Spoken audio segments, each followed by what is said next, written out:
Hello friends, तर आज आपण टोस्ट सँडविच कसं बनवायचं ते मी तुम्हाला सांगते. त्यासाठी खूप सामानांची गरज आहे असं काही नाही. जेवढं सामान आपल्या घरामध्ये अवेलेबल आहे, आपण त्याच्यामध्ये सुद्धा करू शकतो आणि खूप काही सामान घ्यायची त्याला गरज पण नाही आहे. तर माझ्याकडे मी एक कांदा घेतला, एक टोमॅटो घेतला आणि बारीक काकडी घेतली. सगळ्याच गोष्टी या सगळ्या बारीक कापून घ्यायच्या. खूप बारीक चॉप करायच्या आहेत. त्याच्यामध्ये मेयोनीज टाकायचं, टोमॅटो सॉस टाकायचा आणि चवीनुसार मीठ टाकायचं.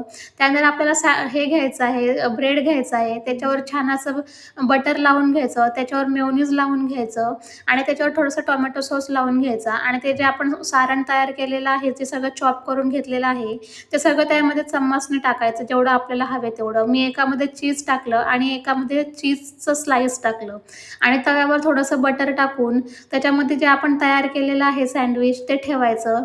ते थोडा वेळ छान होऊ द्यायचं आणि त्याला जे आपलं जे हे करायचं पावभाजीचं मॅशर असतं ना, त्याच्याने असं दाबून घ्यायचं. त्याच्याने काय होतं, की ते मधलं जे भरलेलं आहे ना आपण कांदा टोमॅटोचं ते बाहेर निघत नाही. त्याच्यामुळे ते छान दाबून घ्यायचं म्हणजे ते छान क्रंची होतं.